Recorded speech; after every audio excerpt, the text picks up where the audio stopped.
Bonjour à toutes et tous. Notre épisode commence en -334. Pourquoi en -334 ?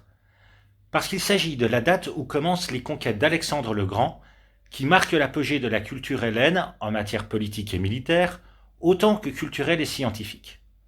À ce moment, la science grecque devient la référence pour ainsi dire mondiale, du moins telle qu'on concevait le monde à l'époque. De plus, nous sommes juste après la publication supposée du Timée de Platon, en -350, qui va avoir sur notre sujet une importance considérable pour les siècles futurs. Contemporain de Platon au IVe siècle avant l'ère commune, Eudoxe de Cnide évalue la circonférence terrestre à 400 000 stades, c'est-à-dire ça. Aïe, presque le double de la réalité, ici en rouge. Il est difficile de savoir comment il a obtenu ce résultat, car le détail de ses travaux a été perdu. Toutefois, il est probable qu'il ait mesuré la hauteur d'une étoile en différents ports de la Méditerranée. Mais il a pu tomber alors dans un piège inconnu à son époque, celui de la réfraction atmosphérique. En effet, quand on mesure la hauteur d'une étoile au milieu du ciel, on tombe juste car sa lumière suit sa trajectoire initiale, en ligne droite. Mais lorsque l'étoile est basse, l'atmosphère dévie sa lumière, et on peut ainsi encore la voir alors qu'elle est déjà 1 degré sous l'horizon. Voilà ce qui a pu fausser les observations d'Eudoxe et le conduire à cette nette surestimation.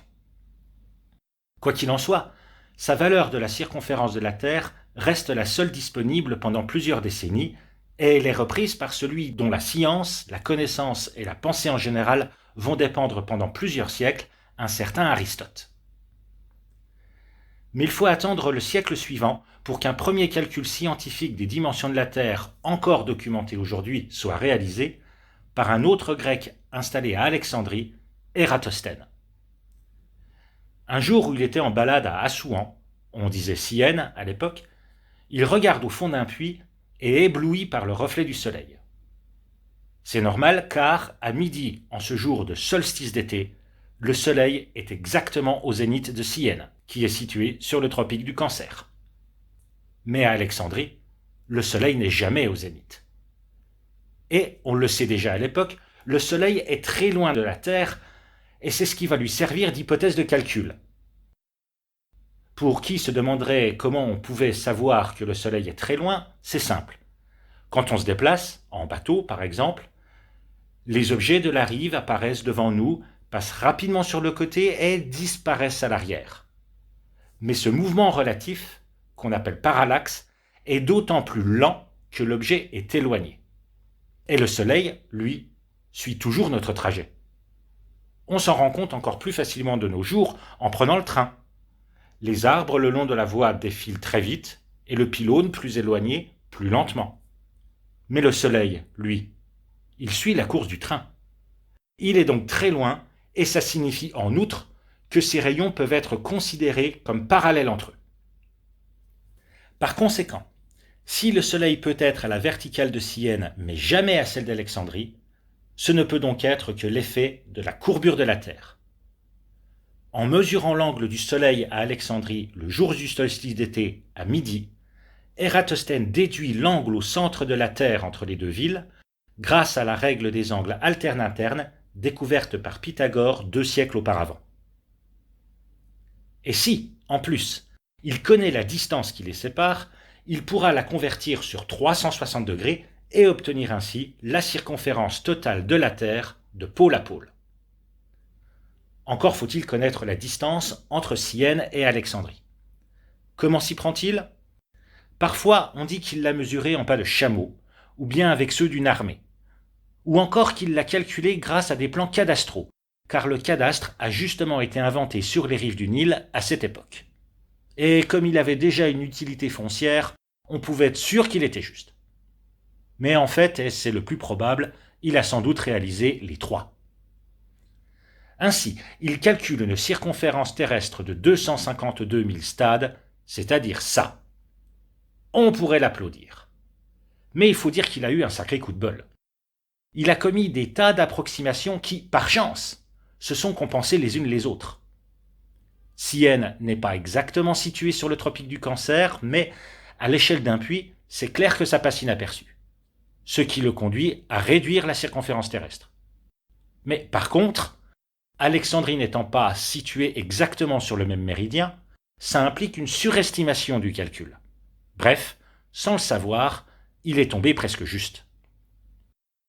Mais ni lui ni personne ne pouvait en être sûr, et la question va continuer à être longtemps débattue, et notamment par Hipparque, qui a beaucoup critiqué Ératosthène. Pour vous présenter Hipparque, je dirais que s'il venait un jour l'idée aux géographes de désigner le savant qui a le plus fait progresser leur science, je ne vois pas qui pourrait lui contester le titre. Quelques faits. On lui doit une méthode claire et rigoureuse pour se repérer sur un monde sphérique, le système de parallèles et de méridiens qui est encore utilisé de nos jours.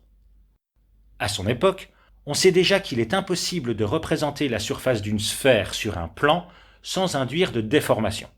Il étudie les projections de base, les cylindriques, les coniques et les azimutales. Enfin, j'ajoute qu'il s'est approprié une idée très maligne d'Aristarque de Samos, basée sur la comparaison des éclipses, pour calculer la distance de la Terre à la Lune et que son résultat accuse une marge d'erreur de moins de 10%. Rappelons que nous sommes en 150 avant l'ère commune. Quoi qu'il en soit, vers l'an -100, Posidonius refait un calcul de la circonférence terrestre avec une méthode bien plus rigoureuse que celle d'Ératosthène. Il mesure la hauteur d'une brillante étoile à Rhodes et à Alexandrie. Il tient compte de la réfraction atmosphérique, découverte à son époque, et de l'écart de longitude entre les deux villes, récemment mesuré par Polybe. En outre, il détermine la distance entre les deux villes à 5000 stades. Il est difficile de savoir comment il s'y est pris, car, comme le veut la tradition scientifique de l'époque, son œuvre détaille davantage sa méthode que sa mise en pratique. Mais il faut signaler que la route maritime entre Rhodes et Alexandrie était très empruntée et que les marins la connaissaient par cœur. Finalement, les travaux de Posidonius confirment ceux d'Ératosthène en donnant une valeur de circonférence de 180 000 stades.